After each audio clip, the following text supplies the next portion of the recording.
This is television? This is live television. If I make a mistake, it's irrevocable, right? It's right. Well, we're taping it for a permanent record. Our next guest is Peter Tork, who's a new band called the New Monks. The New Monks. The New Monks is making wonderful noise over in Somerville at... Well, we did make noise in Somerville, and I thought it was wonderful, and it was at a place called Jumbo's. And I'm tomorrow night. Yep. I get to pump the show. Sure, why not?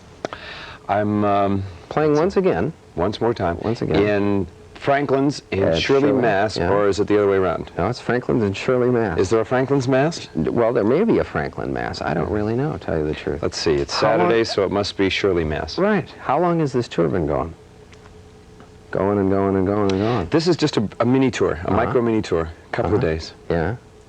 Tonight, or last night as it was on the actual How show. long has the New Monks been in the offing? It's hard to say. The New Monks were for a while a set group of guys, and more recently I've taken to assembling people that I know when the occasion arises. So, but in one form or another, we've been operating. It's been about 2 years now. Really? What kind of music? Hard rock? Punk? A little bit. A little bit of this, a little bit of this. A little bit me, a little bit you. Really? Yeah, just about as wide a range as I can get the guys to do. Yeah.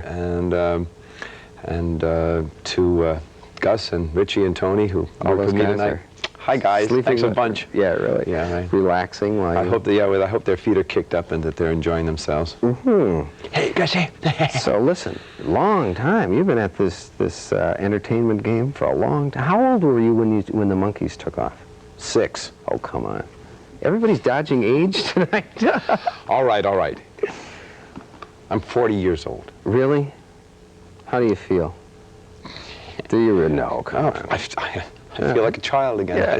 How long did that Monkees business go? Well, it's still going.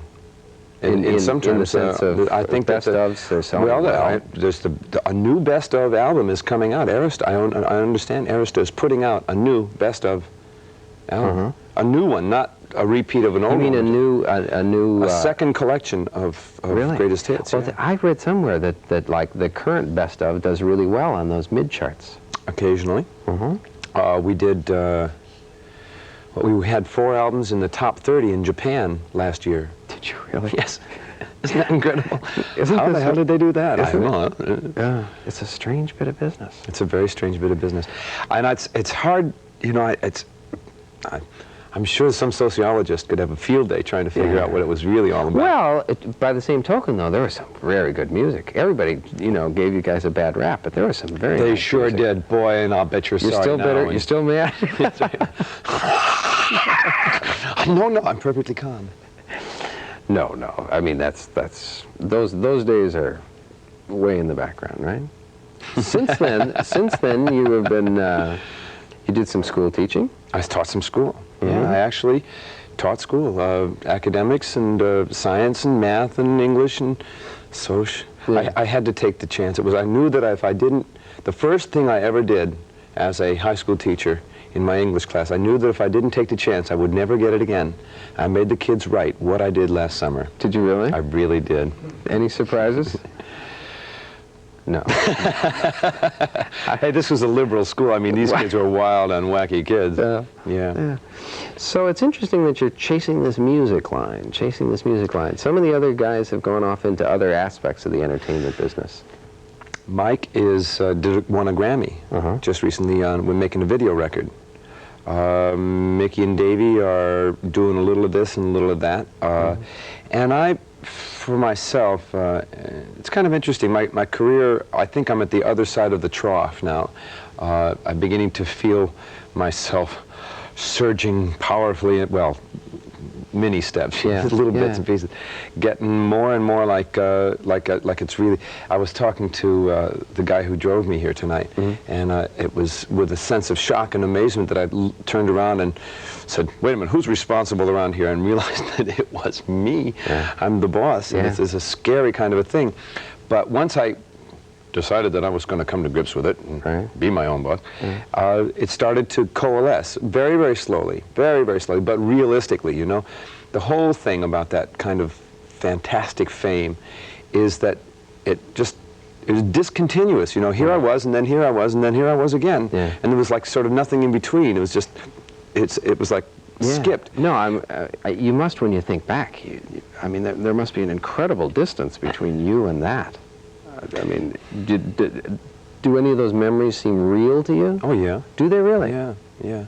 It's some of the in-between time that doesn't seem so real to me. Yeah. When I talk about the trough, I'm really talking the pits where I would say a couple of years ago at the most. And a lot of it had to do with, you know, well, I've been famous, and now what do I do to maintain my pride while I'm working, you know? And basically, it's when they say pride goeth before, and one of the 7 days, well, in some ways this is really, I find this out for myself, that it's really true. As long as I was not able to do anything beneath me, you know, I couldn't do anything at all. I don't understand. Well, it's like, here I was a big success, so I couldn't go be a folk singer again. Yeah. That was beneath me. So I was paralyzed. Right, so you couldn't do anything. Yeah, right. So that was the pride of not being able to do the small stuff that really wrecked me. Yeah. And it's one of the penalties of that kind of instant success that I see myself coming to grips with on a What other things have basis. What other things have you tried, aside from the school teaching and? Well, that's about it. Besides the school teaching and well, other musical groups, I was for a couple of years I was living in Marin County, which is just north of San Francisco, and I belonged to a group called the Fairfax Street Choir, which was 35 voices and a rock section, and I was in the bass section. I since come to find out I'm a tenor, which is kind of funny, one of those things. Oh, revelation, oh joy. Surprise. And belonged to a group called Osceola, and a group that wound up not having a name, and odds and ends of musical operations. That was kind of all right to do.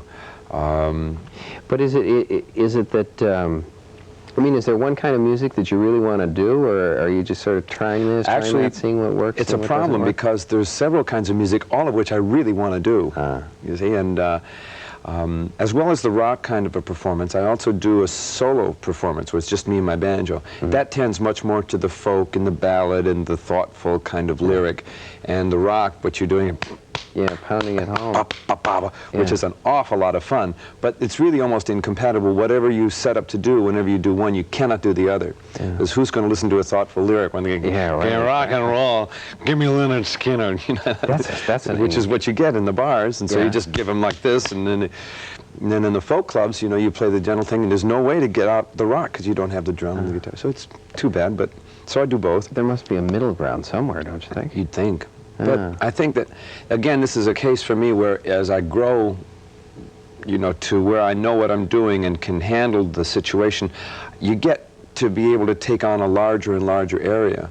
So that where right now I can only do one or the other, the time will come, God willing, that I'll be able to have concerts, for instance, where I can, as for instance, my Crosby, Stills, and Nash do that. You know, they do one and then they do the other and they go back again. Loggins and Messina do that kind of stuff. Did they? I didn't. I don't remember anything. I don't know that I've seen any of their acts. But that kind of thing, to be able to do both, that requires a lot of balance. You know, and right now it's just a case of, well, I put my feet down here and I do it, but I don't have that kind of balance where I can really swing things broadly. Certainly can't do folk in a bar. No, in bar. A rock bar. Not anymore. Those days are long gone. Except the How many times must a man fall down? Did you see that clip from the Dylan film? Oh yeah, it's a great clip. Yeah, it's a wonderful old clip, and it's in some ways the thing about Dylan that I loved the most was when he was flashing on as a humorist, because he was one of the funniest guys I ever heard of.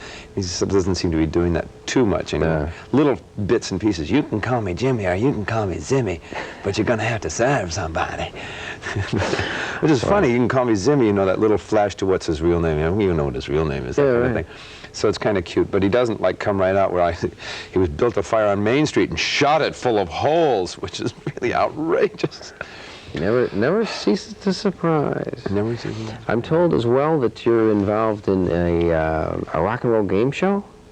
We did a TV pilot for a rock and roll game show called It's Rock and Roll. Real startling clarity of originality. It's rock and roll. The format on the pilot didn't give me, in my brilliant wit, the free rein that I had hoped for, but I did get in a few good cracks. Commander Cody was also on. on the opposing team.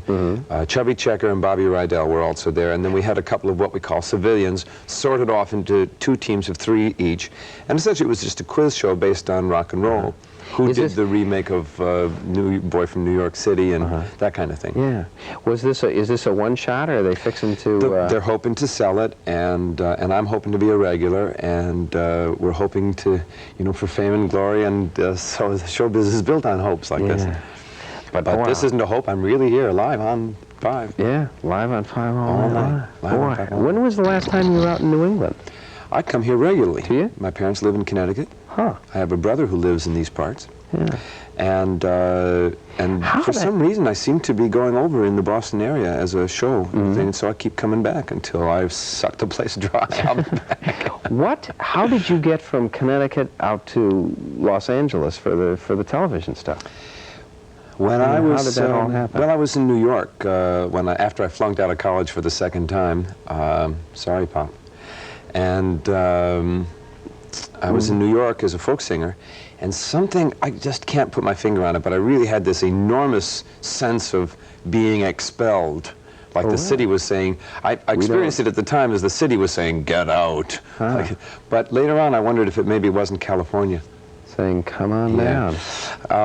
And I just tried to tidy up my fares as best I could and got into a 37 Chevy and hauled for the West Coast. Alone? No, I was with about 6 other people, and the poor Chevy gave up the ghost somewhere this side of Vegas. And I arrived there, I think it was like the last of June of '65. And by October '65, I had signed on. Wow. Gone through the auditioning process and signed on, and off to the races we were. Did you have any time to sort of stop and think, or was that sort of a real swirl? No, I had no time to stop and think. That all, it absolutely swept me away. I was almost completely without, all on reflex. And it really wasn't for many years afterwards that I finished sorting it out. Yeah, I mean, to the extent that I'm now finished, I don't know whether I'm finished or not, but... I think you're finished. Are we done? Is our time up? Is that what I'm getting here? No. Well, listen, I'd love to get out to see you. Are you going to be in town for a while, or was tonight it? Tonight was it for Somerville. We'll be out in Shirley, which is in the Leominster-Fitchburg area, and I'll be back again. You keep your eyes and ears open. Shall do. Mr. and Mrs. Greater Boston area. Sure. Okay. And I'd love to come and do more of this kind of thing. Great. We'd love to have you. Yeah. That's the kind of guys we are. Thanks again for coming by.